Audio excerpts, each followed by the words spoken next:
오늘 하나님께서 우리에게 주시는 말씀은 열왕기하 4장 22절에서 30절까지의 말씀입니다. 세번역 성경 구약 564쪽 열왕기하 4장 22절에서 30절까지의 말씀입니다.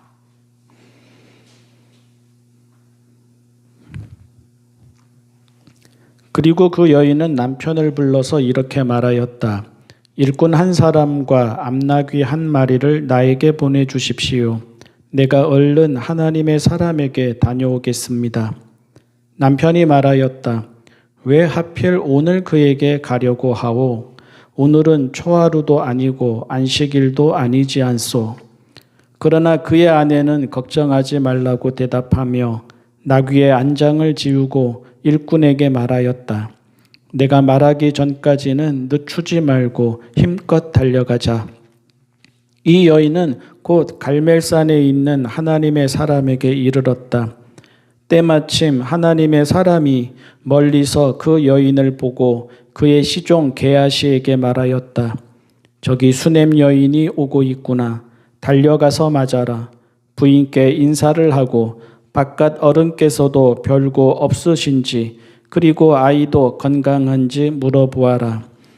게하시가 달려가서 문안하자 그 여인은 모두 별거 없다고 대답하였다. 그런 다음에 곧 그 여인은 산에 있는 하나님의 사람에게로 가서 그의 발을 꼭 껴안았다. 게하시가 그 여인을 떼어놓으려고 다가갔으나 하나님의 사람이 말리면서 말하였다. 그대로 두어라. 부인의 마음속에 무엇인지 쓰라린 괴로움이 있는 것 같구나. 주님께서는 그가 겪은 고통을 나에게는 감추시고 알려주지 않으셨다. 여인이 엘리사에게 말하였다. 예언자님, 제가 언제 아들을 달라고 하였습니까? 저는 오히려 저 같은 사람에게 농담을 하지 마시라고 말씀드리지 않았습니까? 엘리사가 게하시에게 말하였다. 허리를 단단히 묶고 내 지팡이를 들고 가거라. 길을 가다가 어떤 사람을 만나도 인사를 해서는 안 된다. 인사를 받더라도 그에게 대꾸를 해서는 안 된다. 그리고 가거든 내 지팡이를 그 아이의 얼굴 위에 놓아라. 그러나 아이의 어머니는 말하였다. 주님의 살아계심과 예언자님의 목숨이 살아계심을 두고 맹세합니다. 저는 어떤 일이 있어도 예언자님을 떠나지 않겠습니다. 엘리사는 하는 수 없이 일어나서 그 부인을 따라 나섰다. 아멘. 복음서에서 예수님이 야이로의 딸을 살리실 때입니다. 가시는 길에 혈루증 걸린 여인을 만나게 되지 않습니까? 그리고 그 일 때문에 서두르셔도 한참 모자랄 시간이 지체됩니다.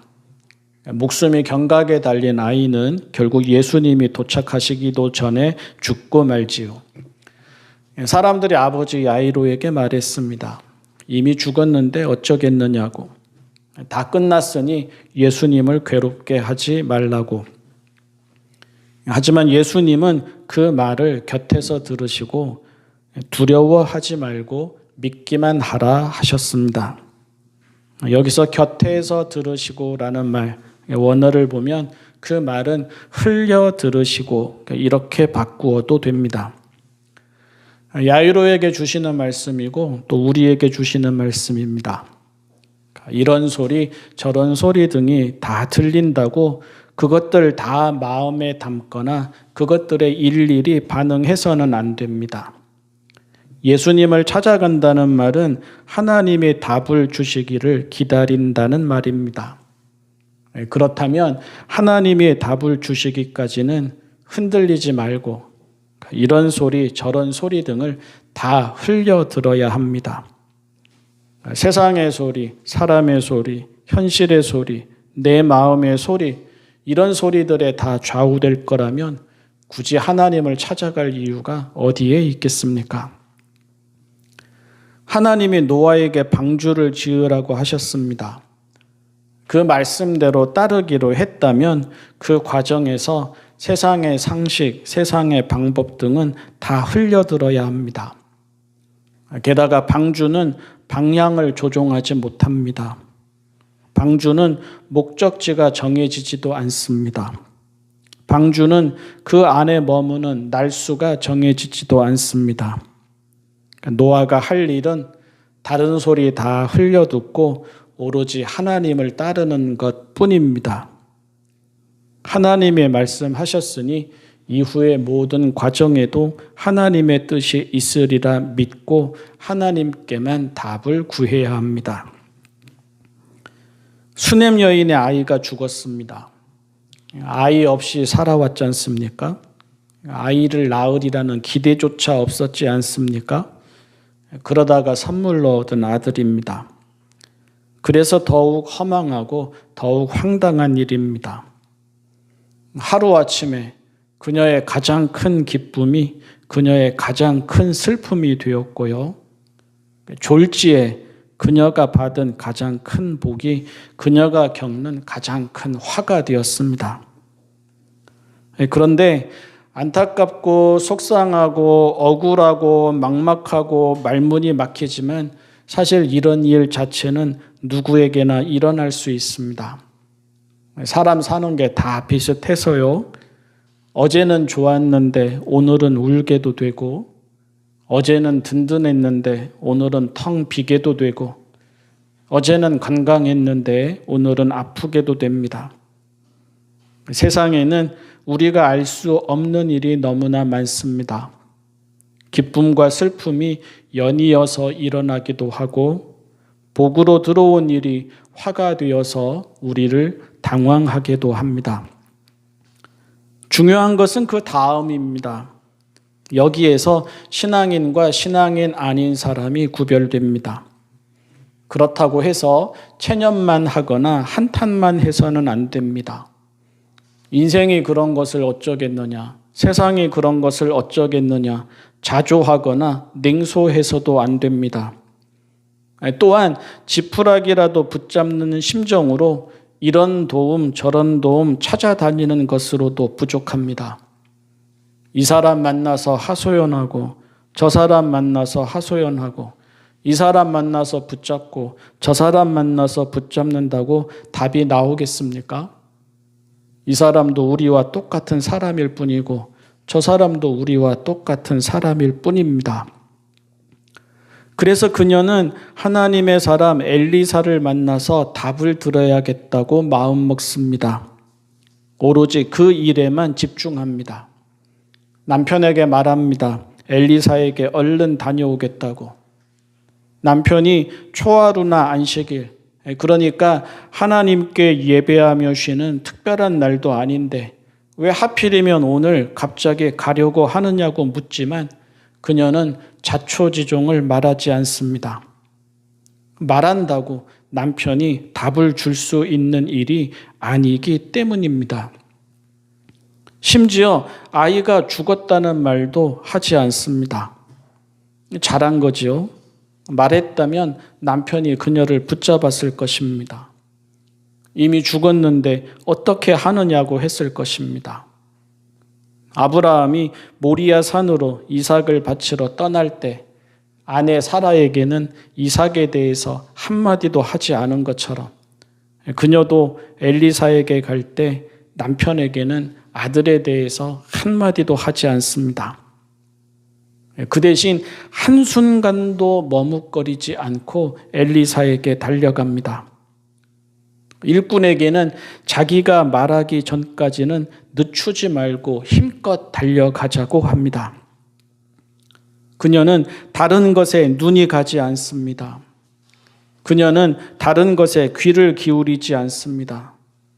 그녀는 하나님께만 듣고자 합니다. 그녀는 하나님의 뜻만 알고자 합니다. 아이가 그녀에게서 태어난 것이 사람의 판단과 상식을 넘어서는 하나님의 뜻이었듯이 아이에게 닥친 일에 대한 대답도 사람의 판단과 상식을 넘어서 하나님께 있을 것입니다. 그것을 알고자 그는 그 일에만 집중합니다. 엘리사가 있는 곳에 이르자 엘리사의 시종이 엘리사를 대신해서 나와 그녀에게 안부를 묻습니다. 엘리사가 그렇게 하라고 시킵니다. 그런데 그녀는 시종 게하시에게도 자초지종을 말하지 않습니다. 모두 별거 없다고만 합니다. 지체하지 않고 곧바로 엘리사에게 갑니다. 그러고는 엎드려서 그의 발을 껴안은 다음 그녀에게 일어난 모든 일을 엘리사에게만 직접 말합니다. 이후로도 마찬가지입니다. 그녀의 이야기를 듣고 나서 엘리사는 시종을 급히 보내려고 합니다. 허리를 단단히 묶고 떠나라는 말은 잠시도 지체하지 말고 아주 긴박하게 행동하라는 말입니다. 그리고 가는 길에 인사를 받더라도 대꾸도 하지 말라는 말은 이것 또한 그 일의 막중함을 알기에 잠시의 지체도 있어서는 안 된다는 뜻입니다. 하지만 그녀는 이것으로 만족하지 않습니다. 충분하다 여기지 않습니다. 이제는 되었다 하고 일어서서 돌아가려고 하지 않습니다. 엘리사가 직접 가야 하고 엘리사에게 직접 답을 들으려고 합니다. 그래서 우리가 오늘 읽은 말씀의 끝부분은 엘리사는 하는 수 없이 일어나서 그 부인을 따라 나섰다 이렇게 되어 있습니다. 그녀의 간절함과 그녀의 집중과 그녀가 전념했던 그 분위기를 충분히 짐작할 수 있게 하는 구절입니다.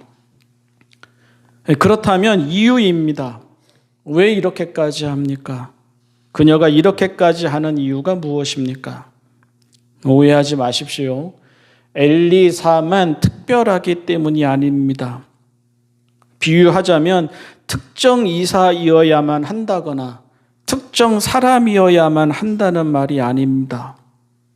최고의 병원이어야 한다거나 최고의 의사이어야 한다는 간절함이 아닙니다. 그녀에게 엘리사는 하나님을 대신하는 예언자입니다.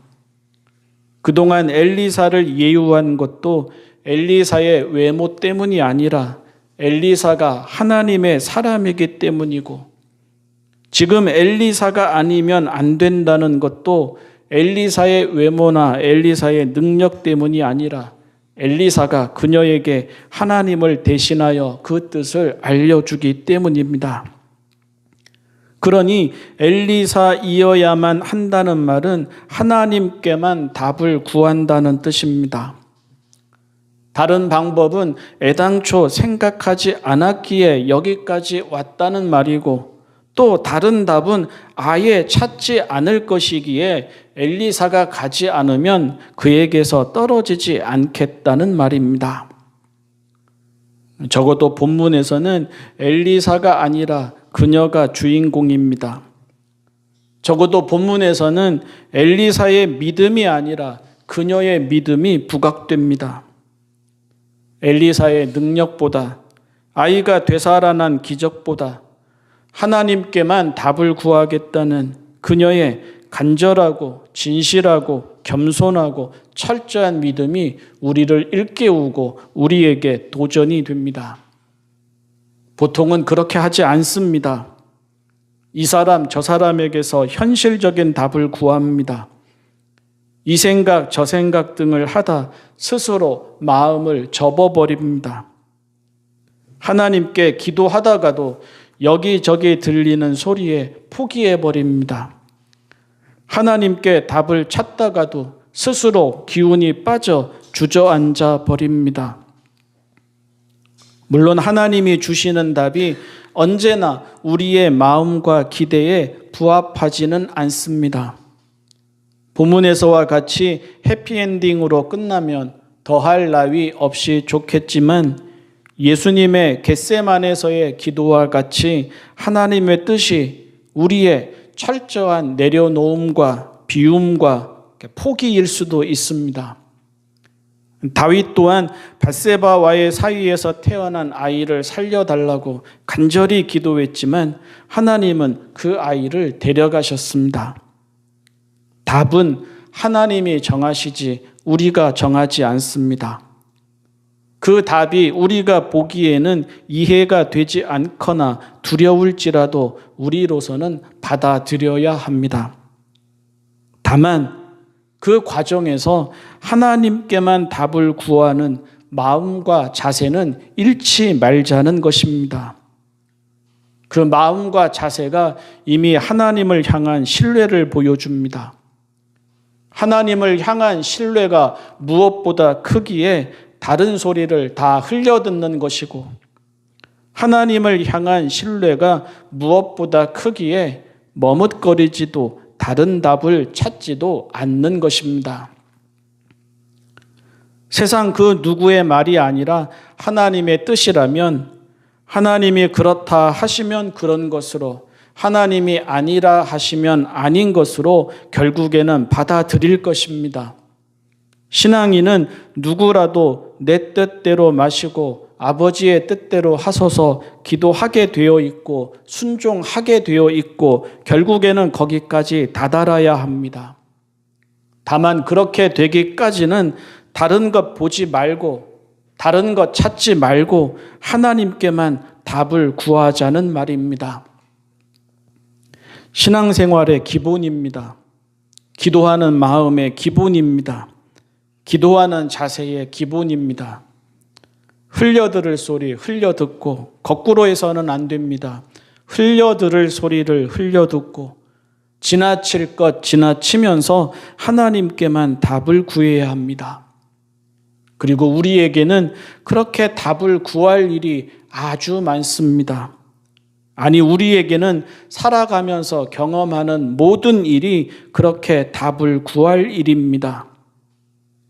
안심하여라, 내 믿음이 너를 구원하였다, 평안히 가라 하시는 응답은 이렇게 기도하는 사람이 듣습니다. 내 은혜가 내게 족하다 하시는 응답도 그런 사람이 듣습니다. 우리는 그렇게 집중하고 있습니까? 우리는 그렇게 기도하고 있습니까?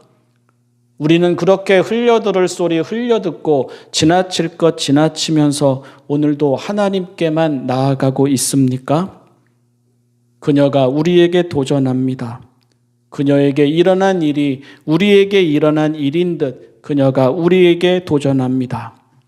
그 도전 앞에서 정직한 우리가 되어야 하겠습니다. 기도하겠습니다.